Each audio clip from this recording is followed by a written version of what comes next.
வணக்கம் நேயர்களே, இன்றைய சிந்தனை களம் நிகழ்ச்சிக்கு உங்களை வரவேற்கிறேன்.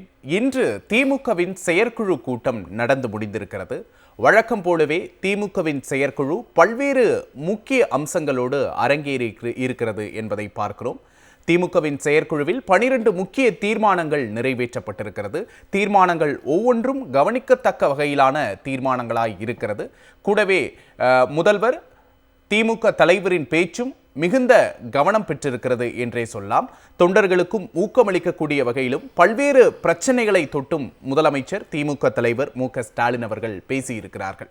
இது தொடர்பாகத்தான் இன்றைய நமது சிந்தனை களம் நிகழ்ச்சியில் நாம் பேச போகிறோம். இது தொடர்பாக நம்முடைய பேச திமுகவிலிருந்து திரு எஸ்கேபி கருணா அவர்களும், சிவராஜசேகரன் காங்கிரசிலிருந்தும், ராமசுப்பிரமணியன் அரசியல் விமர்சகரும் நம்மோடு இணைந்திருக்கிறார்கள். மூவரையும் வரவேற்று நிகழ்ச்சிக்குள் செல்லலாம். மூவருக்கும் வணக்கம். கருணா சார், நான் உங்ககிட்ட இருந்து ஆரம்பிக்கிறேன். இன்றைய செயற்குழு கூட்டத்திலையும் நீங்கள் பங்கு கொண்டீங்க. அதனால் இன்றைய செயற்குழு கூட்டத்தோட வைபு எப்படி இருந்தது? 2026க்கான ஒரு பூஸ்டராக இருந்ததா? எப்படி இருந்தது? முதல்ல அதை சொல்லுங்கள். வரலாற்று சிறப்பு மிக்க திராவிட முன்னேற்ற கழகத்தின் தலைமைச் செயற்குழு கூட்டம் இன்று கழகத் தலைவர் அவர்கள் தலைமையில் நடந்தது. மிகுந்த எழுச்சியுடன் நடந்த கூட்டம் இது. மிகுந்த எழுச்சியுடன் நடந்த கூட்டம். ஒரு ஜனநாயகத்தில் உட்கட்சி ஜனநாயக முறைப்படி எப்படி ஒரு கூட்டம் நடத்திட வேண்டும் என்பதற்கு ஒரு பெஞ்ச் மார்க் அப்படின்னு சொல்லலாம் இன்றைய கூட்டத்தை. எங்களை போன்றவர்கள்லாம் எங்களுடைய மூத்த முன்னோடிகளுடன் நாங்கள் கேட்போம். பேசும்போதெல்லாம் சொல்லுவார்கள், அண்ணா காலத்தில் ஒரு கூட்டம் நடக்கும்போது அதை பற்றி நிறைய விவாதிப்போம், எங்களுடைய கருத்துக்கள்லாம் சொல்லுவோம், எதிர்கருத்துக்கள்லாம் பேசுவோம்னு சொல்லுவாங்க. அதே போல் தலைவர் கலைஞர் காலத்தில் அவரோட பழகியவர்கள்லாம் சொல்லுவாங்க, நாங்கள் அவர் கூட சண்டையே போடுவோம், நாங்கள் இது செய்யக்கூடாது அப்படின்னு நாங்கள் அப்போல்லாம் எங்களுக்கு பிரமிப்பாக இருக்கும். இவ்வளவு பெரிய ஜனநாயகம் இருந்திருக்கா அப்படின்ற மாதிரிலாம் எங்களுக்கெல்லாம் பிரமிப்பாக இருக்கும். ஆனால் நாங்கள் செயற்குழு கூட்டத்தில் கலந்து கொண்டு இப்பொழுது தலைவர் தளபதி அவர்கள் தலைவராக இருந்து நடத்தக்கூடிய இந்த செயற்குழுலாம் பார்க்கும்போது தான் இன்னும் பேரறிஞர் அண்ணா தொடங்கி வைத்த அந்த மாண்பு அப்படியே ஒரு இம்மியளவும் விலகாமல் காக்கப்படுகிறது என்பதை இன்னைக்கு நான் முழுமையாக உணர்ந்தேன். அதுதான் நான் பாயிண்டாக சொல்லணும்னு நினைச்சேன். ஏன்னா இன்னைக்கு செயற்குழுவில் பல கருத்துக்களை தலைவர் மேடையில் பல பேர் அவருடைய விருப்பத்துக்கு இல்லாமல் அவர்கள் விருப்பத்தை கேட்டு வாங்கி யாரெல்லாம் பேச போகிறீங்க சீட்டு கொடுங்கன்னு கேட்டு அவரே படித்தார், தலைவரே படித்தார். ஒவ்வொருவராக அவர் அழைத்து பேசினார். பேசும்பொழுது அந்த பேச்சுக்களை தலைவர் அவர்கள் உள்வாங்கிய விதம், எல்லா பேச்சுக்களையும் அவர் குறிப்பெடுத்து கொண்டார். அவரே குறிப்பெடுத்தார், ஒவ்வொரு பேச்சையும் குறிப்பெடுத்து கொண்டார். அந்த பேசிய பேச்சாளர்கள் கருத்து சுதந்திரம் என்னென்ன பேசுனாங்கன்னு நம்ம சொல்ல முடியாதுங்க. ஆனால் அவர்கள் பேசக்கூடிய குறைகள், குற்றங்கள், நிறைகள் எல்லாத்தையும் பேசினாங்க. அப்படி பேசும்போது ஏதாவது ஒரு இடத்தில் எல்லை மீறினால் அன்பாக தலைவர் அவர்கள் அதை இந்த தட்டி அதை நிறுத்தியதும், நன்றாக பேசும்போது நல்ல பாயிண்ட்டை பேசும்போது அதை ஊக்கத்துடன் கேட்டதும், விவாதத்தை விட்டு பொருளை விட்டு உட்பொருளை விட்டு விலகி போகும்போது நீங்கள் இந்த சப்ஜெக்டில் பேசுங்கன்னு சொல்லி திருப்ப மீண்டும் அந்த ட்ராக்கில் கொண்டு வந்ததும் தலைவர் அவர்கள் இன்றைக்கி அற்புதமான ஒரு தலைமை பண்பை எங்களுக்கெல்லாம் காட்டினார். அது எங்களுக்கு மிகுந்த மகிழ்ச்சியாக இருந்தது. இந்த ஜனநாயகம் தான் திராவிட முன்னேற்ற கழகத்தின் பலம் என்பதை எப்பொழுதுமே நமக்கு தெரியும். ஆனால் இன்றைக்கி எங்களை போன்றவர்கள் பரிபூர்ணமாக உணர்ந்து கொண்டோம். அது முதல் கருத்து. ரெண்டாவது, தீர்மானங்கள் எடுத்த உடனே முதல் சப்ஜெக்டே இரங்கல் தீர்மானங்கள் முடிந்த பிறகு முதலில் எடுத்த உடனே இந்த பொதுக்குழு, இந்த தலைமை செயற்குழுவோட தீர்மானங்கள் இன்றைக்கி படிக்கப்பட்டது. அந்த தீர்மானங்கள்லாம் முதல் தீர்மானமே அண்ணல் அம்பேத்கர் அவர்களை மக்களவையில் ஒரு லைவ் டிவியில் எல்லாரும் பார்க்கும்போது, இந்தியா முழுக்க பார்க்கும்போது அண்ணல் அம்பேத்கர் அவர்களை உள்துறை அமைச்சர் அமித்ஷா பேசிய அவமதித்த அந்த பேச்சை கண்டித்து தான் முதல் தீர்மானமே. அந்த தீர்மானம் எப்படி இருந்தது என்றால், அவர் கருத்து தான் என் கருத்துன்னு சொல்லாமல், எவரோ ஒருத்தர் கருத்து தான் என் கருத்துன்னு சொல்லாமல், இவர் என் கருத்தை இவர் பேசுவார் என்று மழுப்பாமல், நேரடியாக உள்துறை அமைச்சர் அமித்ஷாவை இந்த தலைமைச் செயற்குழு வன்மையாக கண்டிக்கிறதுன்னு பொட்டில் தரித்தால் போல நேரடியாக அது சொன்ன அந்த விஷயம் இருக்கு இல்லையா, அது வந்து இந்தியாவில் ஒரு முதுகெலும்புள்ள ஒரு எதிர்க்கட்சியாக திராவிட முன்னேற்றக் கழகம் திகழ்ந்து கொண்டிருக்கிறது என்பதற்கு முதல் தீர்மானம். ஏன்னா இன்னைக்கு இந்தியாவில் இப்போ நம்ம தமிழ்நாட்டிலே பார்க்குறோம், மாண்புமிகு எதிர்க்கட்சி தலைவர் அவர்கள் அமித்ஷா பேரை கூட சொல்ல மாட்டார். யாரெல்லாம் இப்போ அரசியல் கருத்து சொல்ல புதுசாக வந்திருக்காங்க, நிறைய பேர் அரசியலில் வந்து நியூ பிளேயர்ஸ்லாம் வந்திருக்காங்க. அது ஜனநாயக உரிமை வரட்டும். ஆனால் அவர்கள்லாம் கூட அம்பேத்கரை அவமதித்தது யாராக இருந்தாலும் அதை கண்டிக்கிறோம். யாருன்னு தான் தெரியுமா நமக்கு யார் அம்பேத்கரை அவமதித்தார்? அண்ணல் அம்பேத்கர் மாதிரி ஒரு டால் ஃபிகரை ரொம்ப கொஞ்சம் கூட எந்த ஒரு நியாயமும் இல்லாமல் அவையில் மக்களவையில் பேசியது யாருன்னு தெரியும். அது பேசியது உள்துறை அமைச்சர் பாஜகவை சார்ந்த அமித்ஷா அவர்கள். அந்த பேரை சொல்ல கூட பயப்பட ஒரு துணிச்சல் இல்லாமல் யாராக இருந்தாலும் கண்டிக்கிறோம்னு எல்லாம் பூசி மழுப்பிட்டு கொண்டிருக்கிற இந்த காலகட்டத்தில் ஒரு ஆளுங்கட்சியாக இருந்து கொண்டு பல நேரங்களில் அவர்களிடம் நாம் போய் சென்று பார்க்க வேண்டிய தேவை இருக்கிறது. இன்னமும் நாம் நிதி கேட்டுக்கொண்டிருக்கிறோம், இன்னும் நம் திட்டங்களுக்கு ஒப்புதல் கேட்டுக்கொண்டிருக்கிறோம். இவ்வளவு தேவைகள் இருந்தாலும் அண்ணல் அம்பேத்கர் என்று வரும்பொழுது அது ஒரே நேர்கோட்டில் நின்று தலைவர் அவர்கள் நம்முடைய கழகம் அதை வந்து அவரை கண்டித்தது, அவர் பெயரை சொல்லி கண்டித்தது மிக மிக மிக சிறப்பான ஒரு தீர்மானமாக இருந்தது. ரெண்டாவது, அதே போல் பெஞ்சல் புயலுக்கு நிவாரண அந்த பேரிடர் மேலாண்மை நிதியை மிகச்சரியாக அந்த பெஞ்சல் புயல் முடிந்த உடனே நடந்த முதல் தாக்கீட்டு வச்சு நம்ம தலைவர் அவர்கள் கேட்டாங்க, 6000 சில்லற கோடி ரூபாய் கேட்டாங்க. ஆனால் அந்த நேரத்தில் நமக்கு ஏற்கனவே வர வேண்டிய ஒரு தவணை, பெஞ்சல் புயலே வரலைனாலும் அந்த தவணையை நம்ம கொடுத்து தான் இருக்கணும். அந்த தவணையை கொடுத்துட்டு இதற்காக நம்ம கேட்டக்கூடிய அவர்களுடைய தொகுப்பிலிருந்து கேட்ட தவணையை அவங்க கொடுக்கல. அதெல்லாம் அந்த மாதிரியான ஒரு குயுக்தியான வேலைகளை பாஜக தொடர்ந்து செய்து கொண்டிருக்கிறது.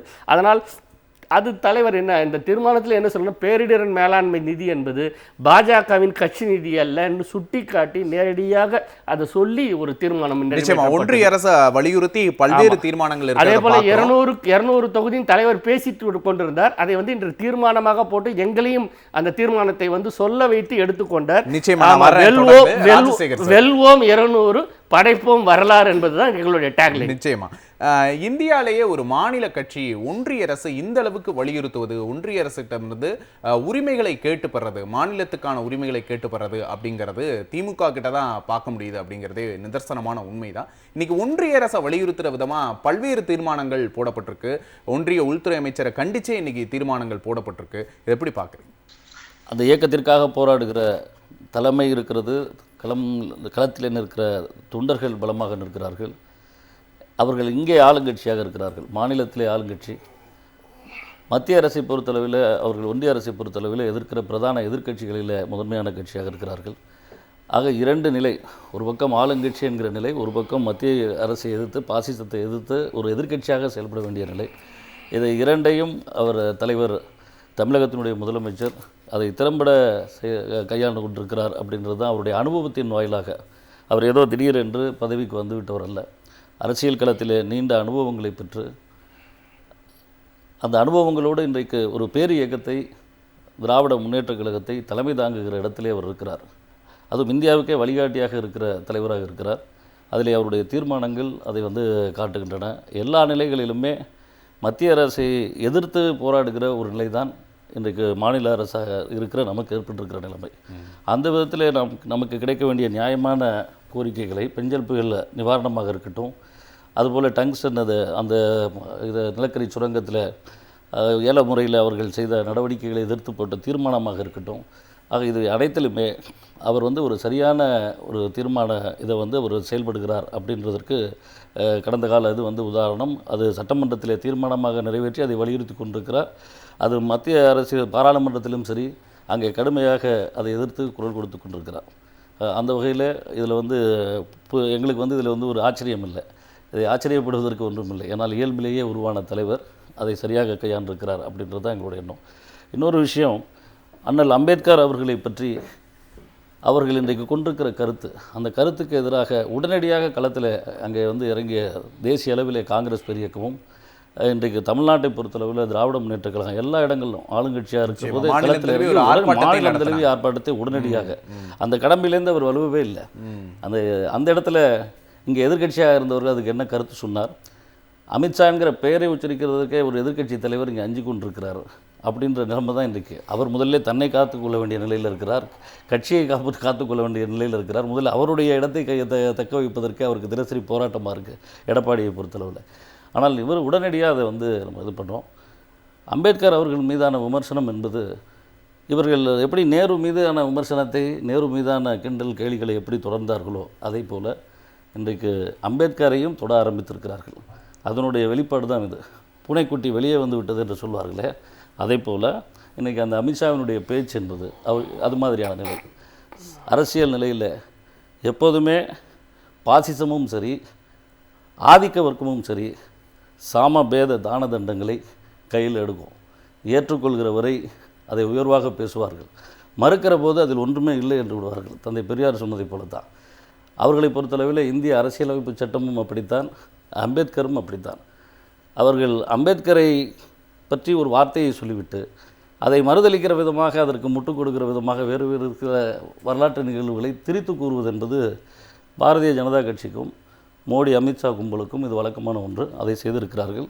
அதை நேரடியாக அந்த இடத்துல நீங்கள் தவறு செய்து விட்டீர்கள், அதை உடனடியாக அதை நீங்கள் நீங்கள் அதை கைவிட வேண்டும், அதை அந்த சொன்ன வார்த்தையை திரும்ப பெற வேண்டும் என்கிற அந்த முழக்கத்தை நாடாளுமன்றத்தில் இரு அவைகளிலுமே அதை எதிரொலிக்க செய்த மிகப்பெரிய பங்கு காங்கிரஸ் பேரியக்கத்துக்கும் திராவிட முன்னேற்றக் கழகத்துக்கும் இருந்தது. அதை செய்து கொண்டிருக்கிறார்கள். அந்த வகையில் எங்களுக்கு மிகவும் மகிழ்ச்சியாக இருக்கிறது. நிச்சயமா அன்னைக்கு திமுக தலைவரோட உரையில் கூட கொள்கை கூட்டணி அப்படின்னு கூட்டணியையும் மென்ஷன் பண்ணி செயற்குழுவில் பேசியிருக்கிறார். கண்டிப்பாக இன்றைக்கு இருக்கிற சூழ்நிலையில் பாசிசத்தை எதிர்க்க வேண்டும் என்றால் காந்தியமும் அம்பேத்கரியமும் மார்க்சியமும் பெரியாரியமும் இணைந்து செயல்பட வேண்டிய ஒரு நிலையில் இருக்கிறோம். அதில் இந்த கொள்கை தலைவர்களின் வழிகாட்டுதலோடு தான் இந்த இயக்கத்தில் இருக்கிற எல்லாருமே நீண்ட நெடிய ஒரு வரலாற்றை கூடியவர்கள். காங்கிரஸ் 1885 ஆரம்பிக்கப்பட்ட ஒரு பேர் இயக்கம், 1948 ஆரம்பிக்கப்பட்ட திராவிட முன்னேற்றக் கழகம். திராவிட இயக்கத்தின் வரலாறு பெரியது, பொதுவுடைமை இயக்கத்தின் வரலாறு பெரியது. ஆக நமக்கு வரலாறு அப்படிங்கிற இடத்தையும் முதலமைச்சர் தொட்டாரு. ராமசுப்ரமணியம் சார்கிட்ட கேட்டுருவோம். ராமசுப்ரமணியம் சார், இன்னைக்கு முதலமைச்சர் பேசும்போது நம்முடைய மிகப்பெரிய பலமே திமுகவோட உட்கட்டமைப்பு தான். அந்த உட்கட்டமைப்பு அப்படிங்கிறது அண்ணாலிருந்து தொடங்கி கலைஞர் ஆரம்பித்து அந்த உட்கட்டமைப்பை வளர்த்திருக்கிறார்கள். அந்த உட்கட்டமைப்பு தான் நமக்கு மிகப்பெரிய பலம். கலைஞர் தனக்கு பிறகும் திமுக வலிமையோடு இருக்கும் அப்படின்னு இந்த உட்கட்டமைப்பை வைத்துத்தான் சொன்னார் அப்படின்னு சொல்லியிருந்தாங்க. இந்த கூற்றை எப்படி பார்க்குறீங்க? எல்லோருக்கும் என்னுடைய வணக்கம். நான் வெகு தொலைவில் இருந்து நம்முடைய முதல்வருடைய பேச்சு கேட்டு பார்த்து அப்படியே வியப்படைந்தேன். ஏன்னா நான் டிவியில தான் பார்க்க முடியும், மற்றவர்களுக்கெல்லாம் நேரடியாக அந்த குறிப்பாக திரு கருணா அவர்கள் சொன்னார், அவரை நேரடியாக அங்கு களத்திலே இருந்து அந்த செயற்குழுவிலே பங்கு பெற்றவர் என்று. அவருடைய பேச்சு என்பது அதாவது இந்த திராவிட முன்னேற்ற கழகத்தினுடைய கட்டமைப்பு என்பது அடிமட்டத்து அளவிலிருந்து மிக உயர்ந்த அளவு வரைக்கும் ரொம்ப பியூட்டிஃபுல்லா, ரொம்ப கோஹசிவாக இருக்கின்றது. அதுவும் நம்முடைய முதல்வர் மட்டுமல்லாமல் துணை முதல்வர் அவர்களும் சொன்னார், ஒரு வார்டுல இருந்து எப்படி நீங்க செயல்பட வேண்டும், எப்படி நீங்க இருக்கீங்க, அடுத்ததாக ஒரு பாகம் அப்படின்னு சொல்லுவாங்களே அந்த மாதிரி ஒரு அசம்பிளி போன்ற நாடாளுமன்ற தொகுதி என்ற எல்லா லெவல்லையும் நாம இருக்கணும். அதுக்கு ஒவ்வொருத்தரும் சிறப்பாக செயல்பட வேண்டும். அது குறிப்பாக ஒவ்வொருத்தரையும் பத்தி முதல்வரும் எடுத்து சொன்னார். அதாவது டிஸ்ட்ரிக்ட் லெவல்ல மற்ற கீழே இருக்கக்கூடியவர்கள், மேலே இருக்கக்கூடியவர்கள் எல்லாரும் நம்முடையது நம்முடையது நம்முடையது மிகப்பெரிய அளவிற்கு நாம் வெற்றி பெற வேண்டும். அதாவது நாம் தான் அதிகமான ஓட்டு டிஃபரன்ஸை கொடுக்க வேண்டும் என்கின்ற வகையில அவர் பேசியது. இது ஒரு பேச்சு மட்டுமல்ல, நம்ம செயல் வீரர்களாக இருக்கணும் அப்படின்னு அவர் சொன்னதுங்கிறது எந்த அளவிற்கு திராவிட முன்னேற்ற கழகத்தினுடைய அந்த கட்டமைப்பு, அந்த structure, internal structure of the party is quite sound and solid and very significant அப்படிங்கிறத நாம் பார்க்கின்றோம். இது ஒரு புறமாக இருக்கட்டும். இன்னைக்கு நான் இந்த ரெசல்யூஷன்ஸ் பாஸ் பண்ணது நான் கடை நான் சொல்லிடுறேன். ஏன்னா மற்றவங்களை எல்லாம் நன்றாக எடுத்து முதல்ல அம்பேத்கரை பத்தி சொன்னாங்க, மற்ற இஷ்யூஸை பத்தி சொன்னாங்க. எனக்கு என்னன்னா இந்த அம்பேத்கரை பத்தி பேசியது என்பது சிறிதும் ஏற்க முடியாது சார். அதாவது அவங்க என்ன சொன்னாங்கன்னா, மிகப்பெரிய அளவிற்கு சிலை வைத்திருக்கின்றோம், லண்டன்ல இருக்கக்கூடிய அவருடைய இடத்தை வாங்கி அதை மியூசியமாக அமைத்திருக்கின்றோம், அப்படி இப்படின்னு என்னவெல்லாம் சொல்றாங்க. சரி சார், யாவது நமக்கு ஒரு பழைய பாட்டு ஞாபகம் வரும்னு நினைக்கிறேன். நல்ல வாழை இலை, தலைவாழை இலையை போட்டு அங்க நல்ல அற்புதமான சாப்பாடை வச்சு அறுசுவை உணவு உண்டி அமர்ந்து இல்லாள் ஊட்ட அப்படிங்கிற ஒரு பாட்டு இருக்கு. அந்த மாதிரி எல்லாத்தையும் பண்ணிவிட்டு ஓரத்துல கொஞ்சம் மலத்தை கொண்டு வச்சிங்கன்னா என்ன சார் அர்த்தம்? அது சாப்பிட முடியுமா சார்? அது யாராவது அப்ப நம்ம வந்து கேவலப்படுத்தாதான் அர்த்தம். இதைத்தான் செய்திருக்கின்றார் நம்முடைய உள்துறை அமைச்சர் நாடாளுமன்றத்தில். அவர் பேரை சொல்லி இன்னைக்கு ஒரு ரெசல்யூஷன் பாஸ் பண்ணியிருக்காங்கன்னா அப்ப எந்த அளவிற்கு முதல்ல தைரியம் வேணும். ஏன்னா இன்னைக்கு எனக்கு முன்னாடி பேசணும்லாம் சொன்னாங்க, ஏடிஎம்கே அந்த பேரை கூட சொல்ல மாட்டேன்றாங்க. அமித்ஷாங்கிற பேரை உச்சரிக்கிறதுக்கு அவங்க பயப்படுறாங்க. ஆகவே அது ஒரு முக்கியமான இஷ்யூவா பாக்குறேன். ரெண்டாவது பெஞ்ச புயல். அதுல நாம கேட்கறது 6775 நிறைய 2000 ரூபாய் எல்லாம் யாரெல்லாம் அஃபெக்ட் ஆனாங்களோ அவங்களெல்லாம் கொடுத்தாச்சு. 6675 கோடி கேட்கிறோம். இம்மிடியேட்டா ஒரு 2000 கோடி வேணும். ஒரு பைசா கூட இதுவரைக்கும் நமக்கு ஏற்பட்ட இந்த பாதிப்புகளுக்கு அந்த மத்திய ஒன்றிய அரசு ஏதாவது கொடுத்துருக்கா? இதெல்லாம் பத்தி இது தொடர்பான ஒன்றிய அரசு கிட்ட நிவாரணம் தொடர்பா நம்ம கேட்டாலே ஒன்றிய நிதியமைச்சர் வந்து தமிழ்நாட்டுக்கு இவ்வளவு கொடுத்திருக்கிறோம், இவ்வளவு கடனா கொடுத்திருக்கிறோம் அப்படின்னு ஒரு கணக்கு ஒண்ணு சொல்றாங்களே நிர்மலா சீதாராமன் அவர்கள். அதைத்தான் நான் சொன்னேன். இது நம்முடைய நிதியமைச்சர் அவர்கள் மிக அற்புதமாக அதை பத்தி அவருடைய இன்டர்வியூ பார்த்தேன்னா ஐ திங்க் டைம்ஸ் ஆஃப் இந்தியால ரொம்ப தெளிவாக அதுல யாரையும் ஹர்ட் பண்ணாம அதே சமயத்தில் எது உண்மையோ அதை அப்படியே சொல்லியிருக்கின்றார். இது வரைக்கும் ஒரு பைசா கூட வரல. நீங்க நிதி ஒரு டிசாஸ்டர் ஃபண்ட்ல இருந்து எல்லாருக்கும் கொடுக்க வேண்டிய எல்லா ஸ்டேட் கவர்மெண்ட்டுக்கும் வருஷம் இத்தனை நேரம் கொடுக்கணும். அதை கொடுத்துட்டு நாங்க வந்து இந்த மாதிரி மிகப்பெரிய பேரிடர் வந்திருக்கு அதுக்கெல்லாம் கொடுங்கன்னு கேட்டா ஒரு பைசா கொடுக்காத அந்த ஒன்றிய அரசை பத்தி நாம என்ன சொல்றது? அதுதான் ரொம்ப அழகாக நம்முடைய நிதியமைச்சர் அவர்கள் அதை பேசியிருக்க அவருடைய இன்டர்வியூல பேசியிருக்கின்றார். மூன்றாவது நீங்க பாத்தீங்கன்னா ஒரே நாடு ஒரே தேசம். அவங்களுடைய பேச்சு என்ன அப்படின்னு பாத்தீங்கன்னா தேச ஒற்றுமை. எல்லாரும் அப்படியே தேசத்துக்காக பாடுபட வேண்டும். இந்தியாங்கிறது ஒரு நாடு அப்படின்னு அந்த தேசத்துக்காக நாம எல்லாரும் பாடுபடணும். அதுக்கெல்லாம் யாராவது இடையூறு பண்ணா அவங்க தேச விரோதிகள் அப்படின்னு சொல்லிடுவாங்க. இன்னைக்கு அந்த கட்சியை சேர்ந்த மூத்த தலைவர் டாக்டர் சுப்பிரமணியம் சார் அதெல்லாம் பைத்தியங்கள் அப்படிங்கிறார். அவர் அவங்க எல்லாம் வெறும் பைத்தியங்கள், அவங்களுக்கு எல்லாம் ஒன்றும் தெரியாது. இந்த இதெல்லாம் பண்றாங்கன்னா அவங்களுக்கு ஏராளமான பிரச்சனைகள்லாம் வந்துட்டு இருக்கு. அந்த பிரச்சனைகளை மூடி மறைக்கிறதுக்காக இன்க்ளூடிங் அவர் பிரைம் மினிஸ்டர் அவரை வந்து பைத்தியன்னு சொல்றார் டாக்டர் சுப்பிரமணிய சுவாமி. சோ இந்த மாதிரி ஒரு நாடு ஒரு தேர்தல் அப்படிங்கிற சொல்ற மாதிரி தேச ஒற்றுமை அதாவது அதுக்கு அவங்க பல விளக்கங்களை சொல்றாங்க. தொடர்ந்து எல்லாத்த பத்தியும் நம்ம விவாதிப்போம். கருணா சார், இன்னைக்கு செயற்குழுல முக்கியமான முழக்கம்னு பார்த்தா 200 தொகுதிகளை கைப்பற்றுவோம், 200க்கும் மேலையும் தொகுதிகளை கைப்பற்றுவோம், 7வது முறையாக திமுக ஆட்சிக்கட்டில் அமர வேண்டும் அப்படிங்கிறதான் ஒரு முக்கியமான முழக்கமா பார்க்கணும். இது எப்படி பார்க்குறீங்க? இதுக்கான களம் எப்படி இருக்குது அப்படின்னு நினைக்கிறீங்க? ஏன்னா துணை முதலமைச்சரும் கூட மகளிரோட அமோகமான ஆதரவு திமுகவுக்கு இருக்குது அப்படின்னு சொல்லியிருக்கிறாரு. இதுக்கான களம் எப்படி இருக்கிறதா உணர்றீங்க? இந்த 200 தொகுதி இலக்கு என்பதை பற்றி இன்றைக்கு தலைமைச் செயற்குழு விரிவாகவே பேசப்பட்டது. அது வந்து பேசியவர்களும் பேசினாங்க, பொதுச் செயலாளர் அவர்களும் வந்து பேசினாங்க. துணை முதலமைச்சர் அவர்கள் அதற்கான செயல் திட்டத்தையே எப்படியெல்லாம் வந்து பூத் லெவல்ல இருந்து எப்படி அதை கட்டமைக்க வேண்டும், இளைஞர் அணி மற்றும் மற்ற அணிகள் எல்லாம் எப்படி அதில் வந்து பங்கு பெற வேண்டும் என்பதையெல்லாம் சொன்னாங்க. சோஷியல் மீடியா எப்படி பண்ணணுன்ற ஒரு முக்கியமான ஆலோசனையும் இன்னைக்கு சொன்னார். தலைவர் வந்து எக்ஸ்ட்ரம்போராக பேசினார் இன்னைக்கு. அதை பற்றியான மிக விளக்கமாக ஒரு அந்த 200 என்ற இலக்கு வந்து எப்படி வந்து இருக்கிறது, அது எப்படி எட்ட முடியும் என்பதை பற்றி இன்னைக்கு தலைவர் வந்து மிகச்சிறப்பாக பேசினார். உதாரணத்துக்கு இது வந்து திராவிட முன்னேற்ற கழகம் 6 முறை தமிழ்நாட்டை ஆண்ட கட்சி. இப்பொழுது 3.5 ஆண்டு காலம் வந்து மிகச்சிறப்பானது ஒரு ஆட்சி. அதாவது கழக துணை பொதுச் செயலாளர் கனிமொழி பேசும்போது சொன்னாங்க, ஆன்டி இன்கம்பன்சி வழக்கமாக இருக்கும், முதன்முறையாக ப்ரோ இன்கம்பன்சி இருக்கிறது.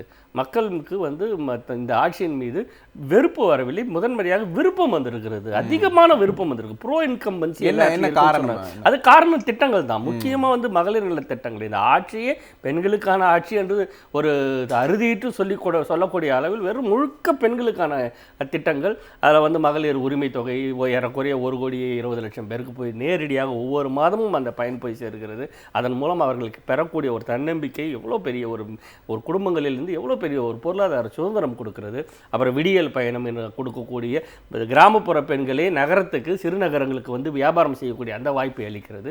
அதே போல் புதுமை பெண் திட்டம், பெண்கள் தொழில் தொடங்கினால் கொடுக்கக்கூடிய சப்சிடி, எல்லாமே பெண்களை மையப்படுத்தியே இந்த திட்டங்கள் இருப்பதால் பெண்கள் அபோகமாக ஆதரவு தருகிறார்கள். அப்புறம் இந்த 200 என்ற இலக்கு வந்து ஏற்கனவே நம்ம எட்டி விட்டோம். அது ரொம்ப முக்கியமான விஷயம். அது துணை முதலமைச்சர் சொன்னாங்க. இந்த நாடாளுமன்ற தேர்தலில் 234 தொகுதியும் நீங்க இந்த 40க்கு 40 வென்றோம் தலைவர் வைத்த இலக்கு. அந்த இலக்கில் வந்து நீங்கள் சட்டமன்ற வாரியாக பார்த்தீங்கன்னா 221 தொகுதியை நாம் வென்று இருக்கிறோம். அப்போ ஏற்கனவே 200க்கு மேலே நம்ம வென்று இருக்கிறோம். அதை நம்ம வந்து களத்தில் சட்டமன்ற தொகுதியில் வந்திருக்கணும். அதே போல் வந்து எதிர்க்கட்சிகள் கூட்டணியில் இருக்கிறதா, தனித்தனியாக பிரிந்து இருக்கிறதா, எல்லாம் ஒன்றாக இருக்கிறதா, அவர்கள் எந்த மாதிரியான திட்டங்களுடன் வந்தவனாலும் வரட்டும், அதை பற்றிலாம் கவலை வேண்டாம். நம்முடைய அணி கொள்கை கூட்டணி, நம்முடைய திராவிட முன்னேற்ற கழகத்திலும் இருக்கக்கூடிய கூட்டணி கட்சிகள் தெளிவாக ஒரே கொள்கையை நோக்கி ஒரே இலக்கை நோக்கி இருக்கிறது. நாம் மனமொத்த கூட்டணியாக இருக்கிறோம். ஒருவருக்கொருவர் எல்லா விதத்திலும் விட்டு கொடுத்து தட்டி கேட்டு ஒரு ஜனநாயகபூர்வமான கூட்டணியாக நடத்தி கொண்டிருக்கிறோம். அதனால் இந்த கூட்டணிக்கு மக்களிடம் மிகப்பெரிய ஆதரவு இருக்கிறது. அதுபோக இப்போது நம்ம செய்யக்கூடிய திட்டங்கள் எல்லாம் மிகப்பெரிய அளவில் மாற்றங்களை, சமூக மாற்றங்களை, பொருளாதார மாற்றங்களை கொண்டு வந்திருக்கிறது. அதனால் 200 நிச்சயமாக முக்கியம். அதுக்காக ஒரு டேக்லைனே கொடுத்தாரு, வெல்வோம் 200 படைப்போம் வரலாறு என்று டேக்லைனே கொடுத்துருக்காரு. இது வந்து ஒரு தன்னம்பிக்கையின் வெளிப்பாடு, இது ஒரு ஆணவம் கிடையாது. யோசிச்சு பாருங்க, 6 முறை வென்ற கட்சி இப்பொழுது ஆட்சியிலிருந்து மிகச் சிறப்பாக ஆட்சியை கொடுத்து கொண்டிருக்கிற கட்சி 200 தொகுதி என்ற ஒரு இலக்கு வைக்கிறதுனா அதில் ஒரு லாஜிக் இருக்குது. இப்போதான் போன மாதம் கட்சி ஆரம்பித்தவங்க கூட தான் முதலமைச்சராக வரன்றாங்க. அப்போது இங்கே வரக்கூடியவர்கள் கட்சி ஆரம்பிக்கும் போதே முதலமைச்சராக போகிறேன் என்று சொல்லும்போது அவர்களை யாரும் ஆணவத்துடன் இந்த பேசுகிறாங்கன்னு யாரும் எந்த ஊடகங்களும் பேசுறது இல்லை. ஆனால் திராவிட முன்னேற்ற கழகம் 200 என்று ஒரு இலக்கை வைக்கும்போது அதில் ஒரு மிகப்பெரிய பூதாகரமான கற்பனையை உருவாக்கி அதில் வந்து ஆணவம் என்னென்னமோ போட்டு அதை தொடர்ந்து நம்ம மதிப்பீடு. அதனால தான் தலைவர் சொன்னாங்க, நம்ம வந்து வெற்றி என்று வந்துவிட்டால் ஆணவத்தில் ஆடவும் மாட்டோம், தோல்வி என வந்துவிட்டால் மூலையில் போய் முடங்கிடவும் மாட்டோம்னு மிக சிறப்பாக நம்முடைய ஒட்டுமொத்த கழகத்தின் அந்த குணாதிசயத்தை தலைவர் வந்து குணாம்சத்தை சொன்னார். அது வந்து ஒரு மிகப்பெரிய எழுச்சியாக இருந்தது. நிச்சயமா. ராஜசேகரன் சார், இந்த நேரத்தில் எடப்பாடி பழனிசாமி தங்களோட கட்சியோட நிகழ்ச்சியில் கடுமையாக திமுகவை விமர்சிக்கிறத நம்மளால் பார்க்க முடியுது. முதலமைச்சர் சொன்ன மாதிரி அவர் வந்து ஒரு மேக்ஸ் கிளாஸையே எடுத்துடுறாரு அங்கே அப்படிங்கிறத பார்க்க முடியுது. இவ்வளோ வித்தியாசம் நமக்கு கூடியிருக்கு, இவ்வளோ வாக்கு சதவீதம் நமக்கு கூடியிருக்கு, அதையும் கூட முதலமைச்சர் இன்னைக்கு விரிவாக சொன்னார். 2 கேள்வியை தான் கேட்டார். எடப்பாடி பழனிசாமிக்கு ஒன்றிய அரசை எதிர்த்து பேச, பிரதமரை எதிர்த்து பேச தீர்மானம் போட துணிச்சல் இருக்கிறதா, துரோகத்தை தவிர எடப்பாடி பழனிசாமிக்கு என்ன தெரியும் அப்படிங்கிற 2 கேள்வியை கேட்டார். இந்த 2 கேள்வியிலும் இருக்கிற முக்கியத்துவம் என்ன? அது தமிழ்நாட்டு அரசியலில் இன்றைக்கு ஒரு பரிதாபத்துக்குரிய நிலையில் இருப்பவர் எடப்பாடி பழனிசாமி அவர்கள். திராவிட முன்னேற்ற கழகத்தினுடைய தலைவராக பொறுப்பேற்றதிலிருந்து ஒரு கொள்கை சார்ந்த, கொள்கை வாய்ந்த ஒரு பேர் இயக்கத்தின், திராவிட பேரிகையின் தலைவராக இவர் பொறுப்பேற்றதிலிருந்து சந்தித்த அனைத்து தேர்தல்களிலுமே வெற்றி என்கிற நிலை ஒரு பக்கம், தான் தலைவராக கட்சியினுடைய பொதுச்செயலாளராக தேர்ந்தெடுக்கப்பட்ட நாளிலிருந்து இது நாள் வரை அந்த கட்சிக்கு தோல்வி என்கிற தோல்வி முகத்தை தந்திருக்கிற எடப்பாடி பழனிசாமி ஒரு பக்கம். ஸோ விமர்சனம்ன்றது விரக்தியின் வெளிப்பாடுன்னு ஒன்று இருக்கு இல்லையா? அந்த விரக்தியின் வெளிப்பாடுன்றது டெய்லி அவரது பேட்டியின் வாயிலாகவும் அறிக்கை வாயிலாகவும் இருக்குது. எடப்பாடி இன்னொரு விஷயத்தையும் சொல்றாரு. இப்போ திமுகன்னு எடுத்துக்கிட்டா தோல்வியே சந்திக்கலையா யாரும், நாங்களும் தோல்வியிலிருந்து மீண்டு வருவோம் அப்படிங்கிற ஒரு மாதிரியான ஒரு ஸ்டேட்மெண்ட்டையும் கொடுக்குறாரு. அது எங்களுக்கு இருக்கிற ஒரு பெரிய சந்தேகம், அச்சம். அது வரைக்கும் இவரை அந்த கட்சியினுடைய தலைமை பொறுப்பில் அந்த கட்சியினர் வைத்திருப்பார்களா, அல்லது அமித்ஷாவும் மோடியும் அதற்கு இடம் கொடுப்பார்களா, தேர்தல் கமிஷன் அதை அனுமதிக்குமா அப்படின்ற நிலைமை கழுத்துக்கு தலைக்கு மேலே கத்தி தொங்கி கொண்டிருக்கிறதுன்னு ஒரு அபாய கட்டத்தில் இருக்கிற பழனிசாமி அந்த பயத்தில் உணர்றதை பெரிதாக எடுத்துக்கொள்ள வேண்டியதில்லை. அவருடைய கருத்துக்கள் ஒன்றும் பெரிய அளவில் மக்களிடம் ஒரு பெரிய வீச்சை ஏற்படுத்தலை. ஒரு நல்ல ஆட்சி, ஒரு நல்ல திட்டங்கள் மூலமாக, அதாவது இன்றைக்கி தேர்தல்னு வந்துட்டால் இன்றைக்கி இந்தியாவிலே எந்த மாநிலத்திலும் தேர்தல் அறிக்கையும் இங்கே நம்முடைய மதசார்பற்ற முற்போக்கு கூட்டணியின் சார்பில் தமிழகத்தினுடைய முதலமைச்சர் திராவிட முன்னேற்றக் கழகத்தின் தளபதியார் அவர்கள் தலைவர் தளபதியார் அவர்களுடைய அந்த தேர்தல் அறிக்கை இருக்குது இல்லையா, அதுதான் எல்லா இடத்துலையும் காப்பி பேஸ்ட். எல்லா திட்டங்களுமே வந்து ஒவ்வொரு இடத்துலையும் எல்லா மாநிலங்களுமே இன்னைக்கு மும்பையில் எடுத்துக்கிட்டா மகளிர் திட்டம் தான் அங்கே கை கொடுத்தது. அதே மாதிரி மற்ற மாநிலங்களில் பேருந்து, இலவச பேருந்து பெண்களுக்கான அந்த கொடுத்தது. அதனால் அது வந்து பெண்கள் வாக்குகளை மட்டும் இல்லை, முதல்ல தன்னை ஆள்கிறவர்கள் தமக்கான தலைமை, ஒரு நல்ல தலைமையின் கீழே நல்ல நிர்வாகத்தின் கீழே இருக்கிறோம்ன்ற ஒரு இது வந்து மக்களுக்கு அந்த இது இருக்கணும். அது ஒரு நிம்மதி, அந்த நிம்மதியை அனுபவிக்கிறோம். கடந்த 10 ஆண்டுகளில் அவர்கள் ஆட்சி செய்த போது ஒரு அச்சம் இருந்தது, எத்தனையோ இடர்களை சந்தித்தோம். ஏன்னால் நிர்வாகம் தெரியாதவர்களாக இருந்தாங்க, ஊழல் மலிந்திருந்தது. அவங்க வந்து நிர்வாக சீர்கேடு, முறைகேடுகள் இதில் கவனம் செலுத்தியதுனால பல இடங்களில் நமக்கு அவர்களால் நாம் அல்லலுற்றோம். பல பிரச்சனைகளில், மாநிலத்தினுடைய உரிமை பிரச்சனைகளில், அது மாதிரியான இயற்கை பேரிடர் காலங்களில். ஆனால் இப்போது மாநில உரிமை சார்ந்த பிரச்சனை வருகிற போதும் அதை முறியடிக்கிற வலிமை வாய்ந்த தலைமையாக திராவிட முன்னேற்றக் கழகம் இருக்கிறது. அதே போலவே பேரிடர் காலத்திலும் அந்த இடத்துல எப்படி உடனே அந்த பணியை முடுக்கி விடுது. அரசு எந்திரங்களை மட்டும் இல்லை, அமைச்சர்களை மட்டுமல்ல, திராவிட முன்னேற்றக் கழகத்தில் அந்த பகுதி வாரியாக இருக்கிற நிர்வாகிகளை கூட அதில் வந்து ஒரு தேர்தல் காலங்களில் எப்படி பயன்படுத்துவோமோ அது மாதிரி, இடைத்தேர்தல் காலத்தில் எப்படி தேர்தல் வேலையை பணியாற்றுவதற்கு பணியமர்த்துவோமோ அது மாதிரி பேரிடர் காலத்திலும் மக்களுக்கு துணையாக அவர்கள் இருக்கிறார்கள் அப்படிங்கிற ஒரு எண்ணம் தான் இப்போ கடந்த கால செயல் திட்டங்களில் அவர்கள் செய்த நிவாரணப் பணிகளில் அந்த முழு வீச்சை பார்க்க முடிஞ்சது. ஒரு புறம் தமிழக முதலமைச்சர் அவர்கள் தமிழ்நாடு பூரா ஒரு பக்கம் போகிறார், ஒரு பக்கம் துணை முதலமைச்சர் அண்ணன் உதயநிதி ஸ்டாலின் அவர்கள் ஒரு பக்கம் போயிட்டுருக்கிறார். ஸோ 2 பக்கமும் அவர்கள் வந்து மக்களை வந்து சந்தித்து அதற்கான பணிகளை முடுக்கி விடுகிற வேகம் இருக்கு இல்லையா, ஒரு நிம்மதியான ஒரு நிர்வாகத்தின் கீழே நாம் இருக்கிறோம் அப்படின்னு மக்கள் பெருமூச்சு விடுகிற அளவிற்கு, நிம்மதி பெருமூச்சு விடுகிற அளவிற்கு இருக்கிறது. அதனால் இதை பார்த்துக்கிறதுக்கு அவர்களுக்கு கடந்த காலத்தில் நம்ம என்ன செய்தோம்னு அவங்க நினைவுகளில் வந்து போகிறது. அதனால் இந்த விரக்தியின் வெளிப்பாடு பல இடங்களில் அவர் அதை காட்டுறார். ஸோ அதுதான் அவருடைய புலம்பலுக்கான காரணம். இன்றைக்கி எதிர்க்கட்சியை ரொம்ப அழகாக சொன்னார், ஜெயலலிதாவை போல் என் கண்ணுக்கு எதிரே தெரிந்தவரை எனக்கு எதிரிகளே இல்லை என்ற ஆணவத்தின் குரலை அவர் சொல்லலை. அதில் எந்த அளவுக்கான அது திராவிட முன்னேற்றக் கழகம் அந்த இயக்கத்தை சார்ந்திருக்கிற அவர்கள் வந்து படை வீரர்கள், நீங்கள் எப்படி களத்தில் இருப்பீர்கள் அந்த நம்பிக்கையில் நான் உறுதியாக சொல்கிறேன் அப்படின்னு சொல்கிற அந்த எண்ணம் இருக்குல்லையே, அதுதான் உண்மை, யதார்த்தமான கள நிலவரம். இவர்களெல்லாம் வெட்ட வழியிலே வெறுங்காற்றிலே இவர்கள் வந்து வாழ் வீசி கொண்டிருக்கிறார்கள். நாளைக்கு வந்து நாங்கள் தான் ஆட்சி அமைப்போம், நாங்கள் தான், அதற்கான சாத்தியக்கூறுகள் இப்போ இல்லை. அவர்களுடைய செயல் திட்டங்கள் அது மாதிரி இல்லை. மக்களினுடைய நம்பிக்கைகளை பெறுகிற அளவில் ஒரு எதிர்க்கட்சியாக எடப்பாடி பழனிசாமியிடம் இல்லை, இன்றைக்கு புதிதாக முளைத்து கொண்டிருக்கிற ஒரு இடத்திலும் அது இல்லை. அதனால் நம்ம உண்மையான 200க்கு 200 என்பதை தாண்டி அன்புமிகு துணை முதலமைச்சர் அண்ணன் உதயநிதி ஸ்டாலின் அவர்கள் சொன்னதைப் போலவே எப்படி 221 அந்த கணக்கில் வருதோ அதுபோல் 234க்கு 34 234 என்று சொல்கிற அளவிற்கு ஒரு மிகப்பெரிய வெற்றியை பெறுவோம் அப்படின்ற மாதிரியான ஒரு வலிமையான இயக்கமாகவும் வலிமையான கூட்டணியை சார்ந்தும் நம்முடைய அணி இருக்கிறது அப்படின்றதுல பெரும் மகிழ்ச்சியாக சொல்ல முடியும். ராமசுப்ரமணியன் சார், முதல்வரோட பேச்சில் இன்னொரு கவனிக்கத்தக்க ஒரு விஷயம், 75 ஆண்டுகளா நிலைத்து நிற்கக்கூடிய ஒரு மாநில கட்சி அப்படின்னா அது திமுக தான். திமுகவோட எதிரிகள் தான் மாறிக்கிட்டே இருக்காங்களே தவிர திமுக கான்ஸ்டண்டா அப்படியே தான் இருக்கு அப்படிங்கிற ஒரு விமர்சனத்தையும் முதலமைச்சர் ஒரு விஷயத்தையும் முன் வச்சிருந்தாரு. அதை எப்படி பார்க்குறீங்க? நம்ம மற்ற விருந்தினர்கள் சொல்ற மாதிரி இன்று நேற்று அரசியலுக்குள் வந்தவர்கள் கூட திமுகவையே எதிர்க்கிறதுக்கான காரணம் என்ன உங்களோட பார்வை? அதாவது திராவிட முன்னேற்ற கழகம் அப்படிங்கிற ஒரே ஒரு கட்சிக்கு தான் உதயசூரியன் என்கின்ற அந்த சின்னத்தோட என்னைக்குமே அதே கொடியோட அந்த சிவப்பு கருப்பு அந்த கொடி, அதே போல உதயசூரியன் சின்னம், இதெல்லாம் தொடர்ந்து இருந்து கொண்டிருக்கு. இதுல எத்தனையோ பிரச்சனைகள்லாம் வந்தது. இப்ப உதாரணமா நீங்க எடுத்துக்கிட்டு திராவிட முன்னேற்ற கழகம் 2ஆ பிரிஞ்சுது. எம்ஜிஆர் தனியா போனார், வைகோ அவர்களும் தனியா போனார். இப்படிதான் மிகப்பெரிய அளவிற்கு பிரச்சனைகள் பூதாகரமாக வந்தாலும் கூட அந்த கட்சியை அசைக்க முடியாத ஒரு இமயமலை போல இருந்து கொண்டிருக்கின்றது அப்படிங்கிறதுதான் உண்மை. அதைத்தான் இன்னைக்கு அவர் எடுத்து சொல்லி இருக்கின்றார். அதுதான் நான் குறிப்பிட விரும்புகின்றேன். நீங்க சொன்னது போல மற்ற விருந்தினர்கள பேசின திரு கருணாகரனாக இருக்கட்டும், திரு சிவராஜ சேகரனாக இருக்கட்டும், அவங்கள சொன்னது என்னன்னா ஏராளமான நன்மைகளை செய்து கொண்டே இருக்கின்ற இந்த ஆட்சி. அதனால ப்ரோ இன்கம்பன்சின்னு சொன்னாங்க பாருங்க திருமதி கனிமொழி அவர்கள், அது அப்சல்யூட்லி கரெக்ட், அப்சல்யூட்லி கரெக்ட். ஏன்னா இந்த 1000 ரூபாய்ங்கிறத இன்னைக்கு பேசிக்கொள்ள, இன்னைக்கு இலவசத்தை கொடுத்து ஏமாற்றுகிறார்கள். நம்ம பிரதம மந்திரி பேசினாரு, ஏன் இந்த திட்டத்தை நீங்க எடுத்துட்டீங்க கையில, உங்களுடைய கட்சிக்கு நீங்க ஏன் அதை எடுத்துக்கிறீங்க, இலவச பஸ்ங்கிறது ஏன் எடுத்துக்கிறீங்க, ஏன்னா இதெல்லாம் வந்து மக்கள்கிட்ட போய் சேர்கின்ற ஒரு சமூக நலத்திட்டம். இந்த திட்டங்கள் எல்லாம் டெஃபினட்டா போய் சேர வேண்டும் என்பதற்காக தான் நிறைய உழைத்து நிறைய திங்க் பண்ணி இது வந்து மக்கள்கிட்ட போய் சேரணும். அதனால எல்லாருக்கும் அதை தாண்டி இளைஞர்கள் இன்னைக்கு இன்னும் அவங்க நான் ஜெயிச்சுடுவேன், இளைஞர்கள் பட்டானு ஏன் பின்னாடி வருவணும், ஏன் வருவான்?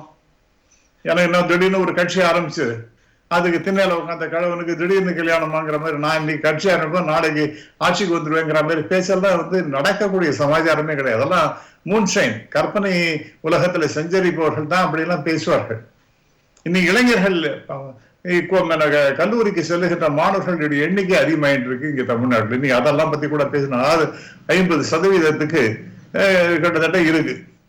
அப்படி இருக்கும்பொழுது அந்த மாணவர்கள் பெண்களாக இருக்கட்டும் ஆண்களாக இருக்கட்டும் அவங்களுக்கு எல்லாம் படிக்கிறதுக்கு வசதி, 1000 ரூபாய் மாசம் பணம், அதெல்லாம் பத்தி அவங்க எல்லாம் அவ்வளவு சந்தோஷமாக பேசுகின்றார்கள். இதெல்லாம் அது இப்ப இம்பாக்டா கிரியேட் பண்ணுவோம். நான் முதல்வன் திட்டம் it is one of the finest schemes sir. அது ஒரு எம்பவர்மெண்ட், இளைஞர்களை எம்பவர் பண்ணி பல நல்ல துறைகளுக்கு செல்ல அனுப்புவது, தானே ஒரு ஆண்டர்பிரனராக மாறுவது, இதெல்லாம் வந்து செய்யக்கூடிய ஸ்கீம்ஸ் எல்லாம் இதெல்லாம் ரொம்ப தாட்ஃபுல்லா பண்ணியிருக்காங்க. இதெல்லாம் hats off to the DMK government. அவங்க ரொம்ப யோசிச்சு நல்ல விஷயங்கள்லாம் செஞ்சுட்டே இருக்காங்க. அதே போல இந்த இல்லம் தோறும் மருத்துவம் அப்படிங்கிறது அது இன்னைக்கு இந்தியாவில நீங்க பாராட்டுறதை விட்டுடுங்க, உலகமே வியந்து பாராட்டுகின்ற ஒரு மிகப்பெரிய திட்டம் என்பது இது இல்லம் தேடி மருத்துவம் என்பது. அந்த ஸ்கீமை இவ்வளவு பேர் பாராட்டுறாங்க, உலகமே பாராட்டுகின்றன. அது வந்து எந்த அளவிற்கு இம்பாக்ட், பாசிட்டிவ் இம்பாக்ட் மக்கள்கிட்ட கிரியேட் பண்றது அப்படிங்கிறத பார்க்க வேண்டாம். ஆகவே இது ஒரு அற்புதமான ஸ்கீம். இப்படி நிறைய சொல்லிட்டே போயிட்டு இருக்கலாம். அடுத்தது 221, அது நம்பர் 1 கொடுக்காரு நம்முடைய துணை முதல்வர். அவர் கொடுக்குறாருன்னா அது பேஸ்ட் ஆன் இந்த ரீசெண்ட் எலெக்ஷன். அந்த ரீசெண்ட் எலெக்ஷன்ல எடுத்து தொகுதி வாரியாக எடுத்து பார்த்தீங்கன்னா 221ல டெஃபினட்டா திராவிட முன்னேற்ற கழக கூட்டணி வெற்றி பெறும் அப்படிங்கிற மாதிரி தான் இருக்கு. அதனாலதான் அவர் சொல்றாரு 200ல 200க்கு மேற்பட்டது அப்படிங்கிறார். ஸோ இது வந்து ஒரு பியூட்டிஃபுல்லி இணைக்கப்பட்ட ஒரு கூட்டணியாகத்தான் நான் பார்க்கிறேன். அதனால இத்தகைய வெற்றி என்பது அசாதாரணமானதல்ல, நிச்சயமாக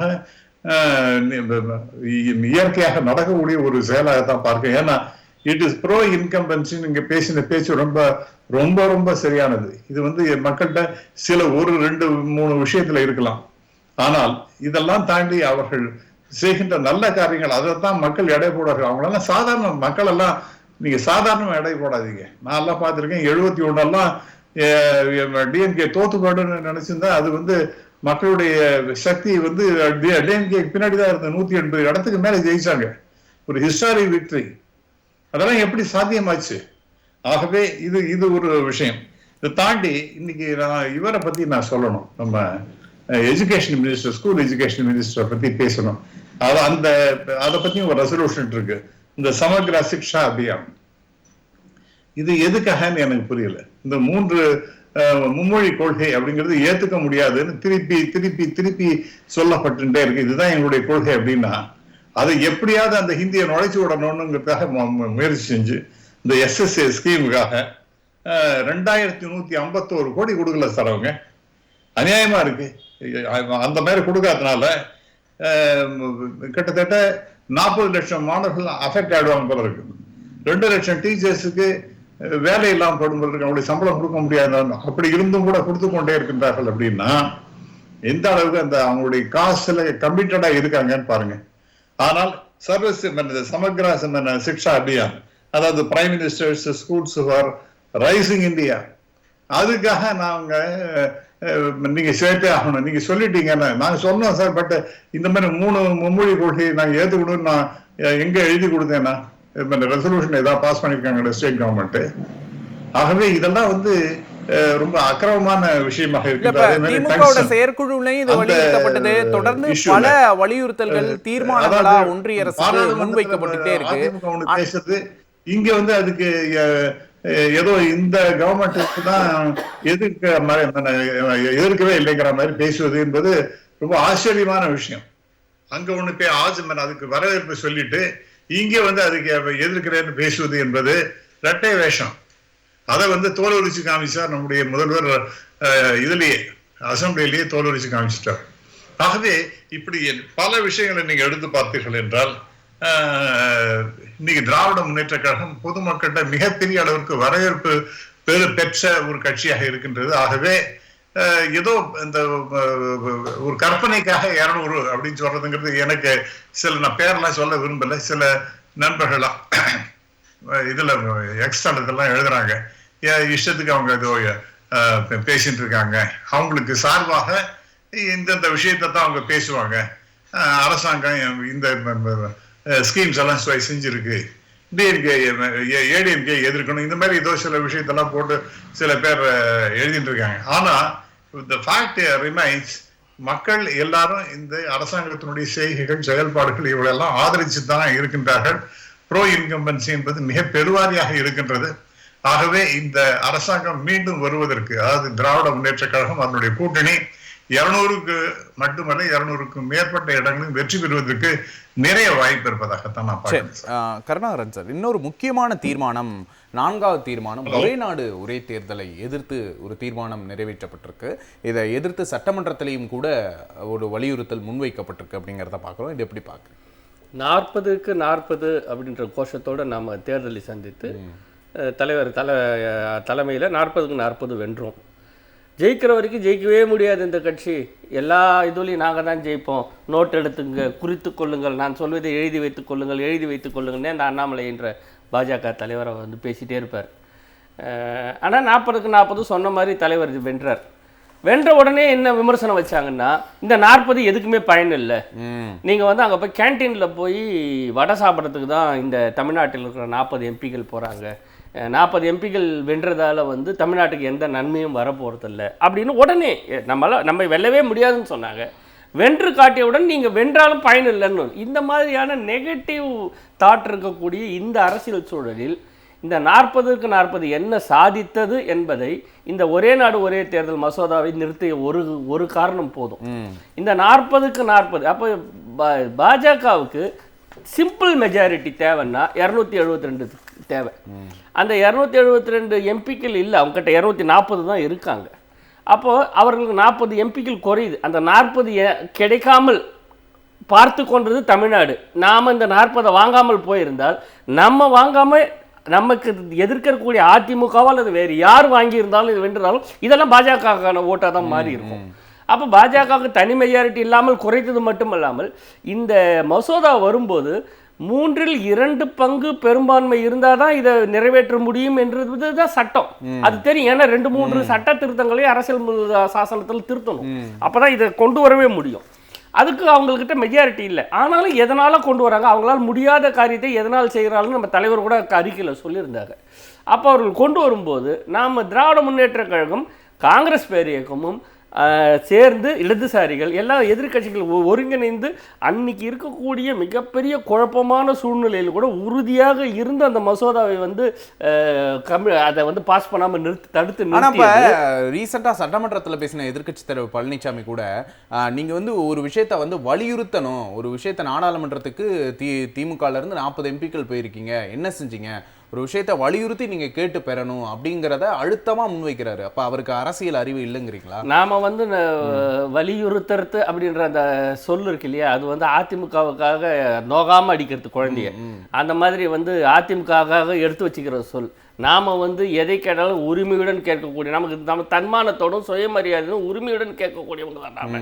இன்னைக்கு வந்து தலைவரே 40 பேர் என்ன பண்றாங்கிறதுக்கு பெர்ஃபெக்ட்டான ஒரு எக்ஸாம்பிளை சொன்னீங்க. ஆமா. அப்ப இந்த யோசனையை எதிர்க்கட்சி தலைவர் சிந்தித்து பார்க்க மாட்டாரா அப்படிங்கறத? இல்ல, இது மட்டும் இல்ல, இந்த கூட்டத்தொடரில் நம்முடைய திராவிட முன்னேற்ற கழகத்து எம்பிக்கள் என்னென்னலாம் சப்ஜெக்ட் கவர் பண்ணாங்க, என்னென்னலாம் பேசுறாங்கன்னு தலைவர் அவர்கள் மிக விரிவான ஒரு அறிக்கையை கொடுத்திருக்காரு. ரொம்ப அற்புதமான அறிக்கை. அதாவது உண்மையிலேயே நம்மளுடைய எம்பிகளுடைய செயல்பாட்டுகளுக்கு யார் பாராட்டு தெரிவிக்க வேண்டுமோ, யார் பாராட்டுக்காக இவர்கள் எல்லாம் உழைக்கிறார்களோ, இரவு பகலாக உழைக்கிறார்களோ அவர் பாராட்டி விட்டார், கழக தலைவர் அவர்கள் பாராட்டி விட்டார். அவ்வளவு தெளிவாக எந்தெந்த டாபிக்லாம் நம்ம வந்து இது எதுவுமே தமிழ்நாட்டுக்கு வெள்ள நிவாரண நிதி கேட்டும் கல்வி உரிமை தொகை, கல்வி வளர்ச்சி நிதியை தடுத்து நிறுத்தி வச்சிருக்கீங்க, அதை கொடுங்கன்ற இந்த 2-3 கோரிக்கைகளை தவிர மற்ற எல்லா கோரிக்கைகளும் இந்திய நாட்டின் நலனுக்காக, இந்திய ஜனநாயகத்தின் நலனுக்காக, நம்மளுடைய ஜனநாயகம் காப்பாற்றப்பட வேண்டும், நம்மளுடைய அரசியல் அமைப்பு காப்பாற்றப்பட வேண்டும் என்ற பரந்துபட்ட நலனுக்காக திராவிட முன்னேற்ற கழகத்தின் எம்பிக்கள் அங்கே பேசிய பேச்சுக்கள், எழுப்பிய கேள்விகள். மிக முக்கியமாக நம்ம இந்த நேரத்தில் சொல்ல வேண்டியது என்னன்னா, நாடாளுமன்றத்தில் திரு ராகுல் காந்தி அவர்கள் தனிப்பட்ட முறையில் மிகவும் ரொம்ப தனிப்பட்ட முறையில் தாக்குகிறாங்க அவர். அதாவது அரசியல் தரம் தாழ்ந்து எந்த ஒரு நியாயமும் நீதியும் இல்லாமல் அவர் போட்டுக்கிற ஃபோட்டோவை எடுத்து, அவர் போட்டுக்கிற ஷூவை எடுத்து, அதுக்கு ஒரு தப்பான விலையை போட்டு அவர் 50,000 ரூபாய்க்கு ஷூ போடுறாரு, 80,000 ரூபாய்க்கு, இந்த மாதிரியான சோஷியல் மீடியா தாக்குதல் வெளியும் அவர் மீது உள்ள அரசியலுக்குள்ள அவர் ஒரு பெண் எம்பி ராகுல் காந்தி பேசுறாரு. இதெல்லாம் எவ்வளவு இருக்கு அவருடைய தகுதிக்கும் அவருடைய உயரத்துக்கும் அந்த குடும்பத்துடைய மாண்புக்கும், அது எல்லாவற்றையும் விட்டுவிட்டு ராகுல் காந்தி என்ற ஒரு தனிப்பட்ட மனிதர் எவ்வளவு அன்பான மனிதர், எவ்வளவு பாசமான மனிதர் நம்ம எல்லாம் பார்த்துட்டு இருக்கிறோம். அப்படிப்பட்ட ஒரு மனிதர் மீது ஒரு அபாண்டமான ஒரு குற்றச்சாட்டுகளை அப்படிலாம் வைக்கும்போது திராவிட முன்னேற்ற கழகத்தின் எம்பிக்கள் ஒரு நியாயத்தின் பக்கமும் அறத்தின் பக்கமும் காங்கிரஸ் பேர் இயக்கத்தின் பக்கம் நின்று பேசிய பேச்சுக்கள் எல்லாமே அவர்களுக்கு மிகப்பெரிய வலு சேர்த்திருக்கிறது. ஒரு எதிர்க்கட்சியாக இன்றைய நடந்து முடிந்த கூட்டத்தொடரில் ஒரு மிக நிறைய பெரிய அளவில் ஸ்கோர் பண்ணது திராவிட முன்னேற்ற கழகம் தான் என்று நாம் பெருமையோடு சொல்லிக்கொள்ளலாம். ஒரே நாடு ஒரே தேர்தல் மசோதா வர விடமாட்டேன் என்று கழகத் தலைவர் சொன்னார். அதை நம்முடைய எம்பிகள் செய்து காட்டினார். நிச்சயமா சார், இப்போ டங்ஸ்டன் சுரங்கத்தை பற்றியும் இப்போ தீர்மானம் போடப்பட்டிருக்கிறத நம்ம பார்க்குறோம். நம்ம அது தொடர்பாக நம்ம பேசுவோம். சார், நம்ம டங்ஸ்டனை பற்றி பேசிட்டு இருந்தோம். டங்ஸ்டனுக்கு எதிராக திமுக தீர்மானம் நிறைவேற்றிருக்கிறத நம்மளால் பார்க்க முடியுது. நாடாளுமன்றத்திலையும் திமுக வலியுறுத்தி இருக்கிறது. ஆனால் அதிமுகவை பொறுத்த வரைக்கும் டங்ஸ்டன் வர்றதுக்கே திமுக தான் காரணம் அப்படிங்கிற ஒரு குற்றச்சாட்டை முன்வைக்கிறாங்களே. இல்லை, இது ரொம்ப ஒரு தவறான விவாதத்தை அவர் திரும்பி சொல்லிட்டு இருக்காங்க. அதாவது மக்கள் மன்றத்தை ஏமாற்றுகிற ஒரு யுக்தியாக தான் அவருடைய பேச்சு இருக்குது எடப்பாடியை பொறுத்தளவிலும் சரி. அதாவது டங்ஸ்டன் தீர்மானம், அதாவது 2023ஆம் ஆண்டு ஒரு திருத்த சட்டமாக இது கொண்டு வராங்க. கனிம வள இதை ஒரு திருத்த சட்டமாக இது கொண்டு வராங்க. அந்த திருத்த சட்டத்தின் போது அதை ஆதரித்து பேசியவர் தம்பித்துரை. அதை நான் வெல்கம் பண்ணுறேன், அது பாராட்டுறேன் அப்படின்லாம் அவர் நேரடியாக அதை பேசிட்டு, இப்போ அது மக்கள் எதிர்ப்பு வந்ததுக்கு பிறகு அவங்களுடைய நிலைப்பாட்டை மாற்றிக்கொள்வதை மாதிரி அவங்க பேசுகிறாங்க இப்போது. ஆனால் ஆரம்பத்திலேருந்து மக்களுடைய நலன்களுக்கு எதிராக எந்த ஒரு இதுவாக இருந்தாலும் அதை நான் அனுமதிக்க மாட்டோம் அப்படின்றதில் தமிழக அரசு இதை மாண்புமிகு தளபதியார் அவர்கள் அதை தொடர்ந்து அவர் கடைபிடிச்சிட்டு வர்றார். அதில் இந்த தீர்மானம் நிறைவேற்றி அனுப்பிச்சதாக இருக்கட்டும், ஏற்கனவே கடந்த ஆண்டே அதுக்கான கடிதமே எழுதியிருக்கிறாங்க. அதை ஏற்றுக்கொள்ள முடியாது. ஏன்னா அந்த பகுதி மக்களுடைய எதிர்ப்பு, அங்கே இருக்கிற மக்கள் எல்லாருமே கிட்டத்தட்ட ஒரு 30க்கும் மேற்பட்ட கிராமங்களில் கிராம சபை கூட்டத்தில் தீர்மானம் நிறைவேற்றி அனுப்பிச்சிருக்காங்க. தமிழ்நாடு அரசு தமிழ்நாடு சட்டமன்றத்தில் இப்போ தீர்மானம் நிறைவேற்றி இது பண்ணியிருக்கு. ஏற்கனவே அது கடுமையான இதை நம்ம சொல்லியிருக்கோம். ஆனால் இவங்க திடீர்னு அந்த மாதிரியான குறிப்புகள் வரல, அது மாதிரி எங்களுக்கான எந்த தகவலும் இல்லை அப்படின்னு அவங்கள வெளிப்படையாக அதை ஒரு மத்திய அரசில் ஒரு பொறுப்பான ஒரு அமைச்சர் அது மாதிரியான ஒரு தவறான தகவலை சொல்கிறதும், அதை எடப்பாடி பழனிசாமி போன்றவர்கள் அதை திருச்சி சொல்கிறதும் ரொம்ப ஆச்சரியமாக இருந்தது. ஆரம்பத்திலிருந்தே அது வேதாந்தா நிறுவனம் அந்த இந்துஸ்தான் அந்த கம்பெனி ஜிங்க் கம்பெனிக்கு கொடுக்கும்போதே அதை கடுமையாக அதை நிறுத்தணும் அப்படின்னு சொன்னது, முதலில் குரல் கொடுத்தது இங்கே திராவிட முன்னேற்ற கழகமும் தமிழக அரசின் சார்பில் மாண்புமிகு தமிழக முதல்வர் அதை தொடர்ந்து பேசிகிட்டு இருக்கார். அது மக்கள் எல்லோருக்குமே தெரிந்த ஒரு விஷயம். இது தவறான திசை திருப்புகிற முயற்சியாகத்தான் நம்ம கருதுகிறோம். கடந்த காலங்களிலும் இது நமக்கு படிப்பினை இருக்குது. நீங்கள் ஹைட்ரோ கார்பன் திட்டம் அந்த விஷயம் வரும்போது சரி, மீத்தேன் ஷால் கேஸ் இஷ்யூவாக வரும்போது சரி, அதை அனுமதிக்கவே கூடாது அப்படின்னு அதை மக்கள் போராட்டத்தை இதை தீவிரப்படுத்தியது திராவிட முன்னேற்ற கழகம். ஸோ அதை கொண்டு வந்து தான் இங்கே இருக்கிற கூட்டணி கட்சிகள், காங்கிரஸ் பேர் இயக்கம் எல்லாமே இணைஞ்சதுக்காக நம்ம பல போராட்டங்களை நடத்தி தான் அதை தடுத்து நிறுத்திருக்கிறோம். ஸோ மக்கள் இங்கே எதிர்ப்பு இருக்குது. அந்த எதிர்ப்பை மீறி அவங்க மாநில உரிமைகளை பறிக்கிற மாதிரி அந்த திருத்த சட்டத்தின் வாயிலாக அதுக்கான அதிகாரத்தை மாநிலத்திலிருந்து மத்திய அரசு எடுத்துக்கொள்கிறதுன்றது அது ஏற்றுக்கொள்ள முடியாத ஒன்று. அந்த சட்டத்தின் மூலமாக மாநில உரிமைகளை பறிபோகுவதற்கு காரணமாக இருந்தவங்க இவங்கன்றதை நம்ம மறந்துட முடியாது. எத்தனையோ விஷயங்களில் மாநில உரிமைகளை தங்களுடைய ஆட்சியை காப்பாற்றிக் கொள்வதற்காக எடப்பாடி அடகு வைத்தார் அப்படின்றது காவிரி பிரச்சனைகளை ஆரம்பித்து பல விஷயங்களில் நம்ம சொல்ல முடியும். இது குடியுரிமை திருத்த மசோதாவிலேருந்து எல்லாத்துலேயுமே அவர்களுடைய இரட்டை வேடம் என்ன அப்படின்றது தெரியும். உள்ளே ஒரு நிலை எடுப்பாங்க, வெளியே வேறு விதமாக பேசுவாங்க. அன்வர் ராஜாவே அதுக்கு உதாரணம். அவர் உள்ளே பேசிட்டு வெளியில் அவர் பேச வேண்டிய சூழல் எதனால் ஏற்பட்டதுன்னு ஒரு தன்னிலை விளக்கமெல்லாம் சொல்கிற ஒரு பரிதாப நிலைக்கு அவர் தள்ளப்பட்டார். ஆனால் கொள்கை ரீதியாக ஒரு உறுதியான ஒரு முடிவை எடுப்பதில் ஆரம்பம் முதலே மக்கள் நலன் சார்ந்து. அது நான் முதலமைச்சராக இருக்கும் வரை இதை நான் அனுமதிக்க மாட்டேன்னு சொல்ற அந்த ஆணித்தரமான அந்த இது வந்து திமுகவை விமர்சிக்கிறவங்க அதிமுகவோட மிகப்பெரிய தவறுகள் எல்லாம் மறந்துடுறாங்களே எப்படி? அது அவங்க இன்றைக்கு இருக்கிற ஊடகங்கள் அது மாதிரியான தவறான, அதாவது சில சோசியல் மீடியாவில் ஒரு நண்பர் சொன்னது மாதிரி, திமுகவுக்கு எதிராக நண்பர் சொன்னது மாதிரி முதலமைச்சர் சோசியல் மீடியாவில் சமூக வலைதளங்கள் இல்லாத ஒரு விஷயங்களும் பல விஷயங்கள் பரப்புறாங்க. இருக்கிற ஃபேக்டை யாரும் பேச முன்வர மாட்டாங்க. அவங்க ஈஸியாக மறந்து விடுகிறார்கள், கடந்த கால நிகழ்வுகளே அவங்களே மறந்துடுறாங்க அப்படின்றது ஒரு உதாரணம். அதாவது இன்னொரு விஷயம், நாடாளுமன்றத்தை பொறுத்தளவில் தலைவர் ராகுல் காந்தி அவர்கள் அவர் வந்து எதிர்க்கட்சி தலைவராக, இந்தியா கூட்டணியுடைய தலைவராக அவர் அந்த இடத்துல ஒரு பாராளுமன்றத்தில் அவர் எதிர்த்து குரல் கொடுக்குற போது அதற்கு பயப்படுகிறவர்கள் எது மாதிரியான நடவடிக்கைகள் எடுக்கிறாங்க?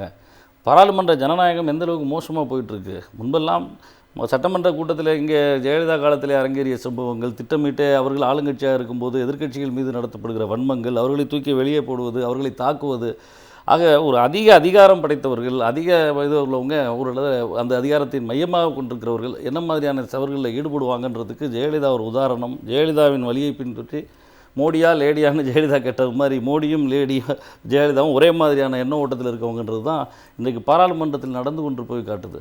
ஒரு எதிர்க்கட்சி தலைவர் மீது வரம்பு மீறிய விமர்சனம். அவரை வந்து ஒரு எம்பி சொல்கிறாரு தள்ளிவிட்டார்ன்றார், அவர் பின்னாடி இருந்து தள்ளிவிட்டாருங்கிறாரு, ஒருத்தர் முன்னாடி இருந்து தள்ளிவிட்டார்ன்றார். எந்த ஒரு காட்சியாவது நீங்கள் அந்த நிகழ்வை காட்டியிருக்காங்களான்னா, ஸோ எவ்வளோ மீடியா சொல்கிறாங்களே, எந்த இடத்துலையும் அது மாதிரியான பதிவுகளோ படங்களோ நீங்கள் பார்க்க முடியாது. அவர் அடித்து ஒரு மண்டையில் லேசாக காயம்னு சொல்லிட்டு போகிறாரு, அடுத்தடுத்த நிமிடத்தில் பார்த்தீங்கன்னா வர்ற ஃபோட்டோக்கெல்லாம் வேறு மாதிரியாக வருது. ஏதோ அவர் வேறு லெவலில் இருக்கார். அவர் மீது பல வழக்குகளில் போட்டு இன்றைக்கி அவரை பழிவாங்க துடிக்கிறாங்க. கடந்த முறை எப்படி அவர் பாராளுமன்றத்துக்குள்ளேருந்து அவர் பதவியை பறிப்பதற்கு அந்த அவமதிப்பு வழக்கை எடுத்தாங்களோ, அதே மாதிரி இப்போதும் அவரை வந்து பாராளுமன்றத்துக்குள்ளே அனுமதிக்கக்கூடாது, அவரை எப்படியாவது இது பண்ணணும்னு சொல்லிட்டு பண்ணுறாங்க. அதானியை காப்பாற்றுவதற்காக. அதானி விஷயத்தை இவர் வேகமாக கையில் எடுத்து இவர் பேசுகிற போது அதற்கு பதில் சொல்ல முடியாமல் அதற்கு என்னென்ன தகுதித்தங்களை பண்ண முடியுமோ, என்னென்ன மாதிரியான திசை திருப்ப செய்ய முடியுமோ அது எல்லாத்தையுமே மணிப்பூர் விவகாரத்தில் ஆரம்பிச்சு மணிப்பூர் வந்து பயங்கர தீவிர சிகிச்சை அடுத்த நாள் அவரோட புகைப்படத்தை பார்க்கும்போது ரொம்ப இயல்பா இருக்கு. அது மாதிரி மணிப்பூர் விவகாரம் ஆரம்பிச்சு பல விஷயங்களில் பதில் சொல்ல முடியாமல் திசை திருப்புகிற முயற்சி அரங்கேற்றி கொண்டிருக்கிறார். ராமசுப்ரமணியன் சார், அதிமுக தான் செயற்குழு பொதுக்குழுலாம் நடத்தினாங்க. ஆனா அதை பற்றி பேசுவதற்கோ அதை பற்றி சிந்திப்பதற்கோ மக்களும் சரி ஊடகங்களும் சரி பெரிய ஆர்வம் காட்டல அப்படிங்கிறத பார்க்குறோம். திமுகவோட செயற்குழுவும் அதோட தீர்மானங்களும் ரொம்ப வெயிட்டேஜ் கொடுத்து அது ரொம்ப முக்கியத்துவம் வாய்ந்ததா பார்க்கப்படுது. உங்களோட நிறைவு கருத்து? ஆமா, அதாவது இந்த கட்சி சொன்னதை செய்யும், செய்வதைத்தான் சொல்லும் அப்படிங்கிற மாதிரி மக்கள் மத்தியில ஒரு தீர்மானமான அபிப்பிராயம் வந்துருது சார். ஆகவே இவர்கள் என்ன சொல்லுகின்றார்கள், நாம் என்ன செய்ய வேண்டும், நமக்கு என்னதெல்லாம் நடக்க போகின்றது அப்படிங்கிறத பத்தி ரொம்ப தீவிரமாக மக்கள் சிந்திக்கின்றார்கள். ஆகவே டிஎம்கேனுடைய இந்த செயற்குழு பொதுக்குழு அவர்களுடைய தீர்மானங்கள்லாம் எவ்வளவு முக்கியத்துவம் வாய்ந்தது என்பது பொதுமக்கள் எல்லாருக்குமே ரொம்ப ஆர்வத்தை ஏற்படுத்துகின்ற வகையில இருக்கின்றது. நான் ஏற்கனவே முன்னாடி பேசும்போது லைன் கட் ஆயிடுது. 2 விஷயத்தை சொல்ல விரும்பினேன். இந்த சமக்ர சிக்ஷா அபியான் அதை பத்தி நான் பேசும்போது கட்டாயத்துன்னு நினைக்கிறேன். நமக்கு நேரம் குறைவா இருக்கு, கொஞ்சம் சுருக்கமா. அதான் ஒன்னே 2151 கோடி கொடுக்கணும், அதை கொடுக்கவே மாட்டேன்றாங்கன்னு சொல்லிட்டு இன்னைக்கு நம்முடைய அமைச்சர் பள்ளி கல்வித்துறை அமைச்சர் பேசி இருக்கின்றார். அது எவ்வளவு பேர் அஃபெக்ட் ஆக போறதுன்னா 40 லட்சம் மாணவர்கள், 2 லட்சம் டீச்சர்ஸ், இதெல்லாம் பத்தி அவர் இன்னைக்கு டைம்ஸ் ஆஃப் இந்தியால இன்டர்வியூ கொடுத்திருக்கின்றார். அப்ப வேண்டுமென்றே நமக்கு ஒரு வஞ்சம் தீர்க்கும் வகையிலே ஒன்றிய அரசு செயல்பட்டு கொண்டிருக்கின்றது என்பதை பார்க்கும்போது அதுக்கும் இன்னைக்கு ரெசல்யூஷன் போட்டிருக்காங்க. அதை நாம் வரவேற்க வேண்டும். என்றால் நம்முடைய தமிழ்நாட்டுக்கு வஞ்சகம் துரோகம் நினைக்கின்ற வகையிலே இப்படி எல்லாம் செய்வதை பார்க்கும்பொழுது நிச்சயமாக அதற்கு எதிர்ப்பு குரல், தகுந்த குரல் என்பது தமிழ்நாட்டிலிருந்து வருகின்றது, நம்முடைய திராவிட முன்னேற்ற கழக கட்சி தீர்மானங்களிலிருந்து வருகின்றது என்பதை ஒன்றிய அரசு உணர்ந்து அவர்களுக்கு ஒரு நடுக்கம் ஏற்பட்டிருக்கும் என்பது என்னால் புரிந்து கொள்ள முடிகின்றது. சரி, இது உங்களோட நிறைவு கருத்து. கருணா சார், உங்களோட நிறைவு கருத்து.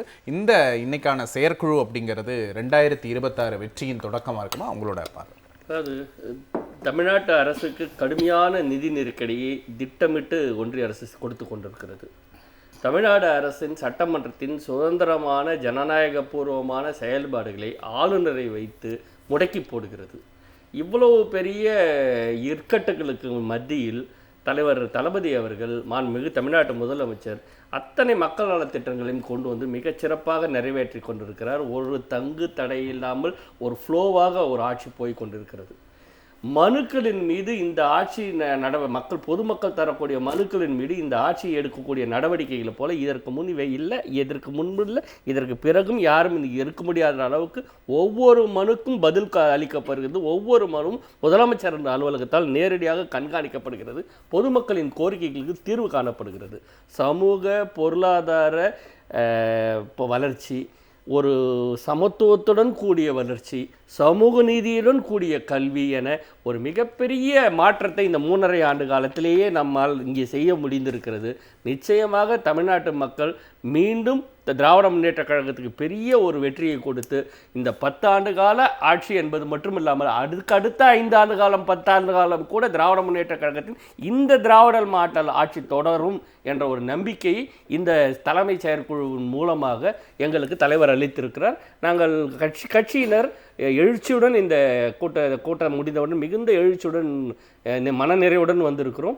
இந்த பாசிட்டிவ்னஸ் கட்சி முழுக்க அடிமட்ட தொண்டர்களுடன் பரவும் என்பதில் எங்களுக்கு சந்தேகம். ராஜசேகரன் சார், திராவிட முன்னேற்ற கழக கூட்டணியோட 2026 வெற்றி அப்படிங்கிறது இந்தியாவுக்கே ஒரு வழிகாட்டியா, இந்தியாவுக்கே ஒரு ஒளியா இருக்கும் அப்படின்னு சொல்லியிருக்கிறாங்க. உங்களோட நிறைவு கருத்து?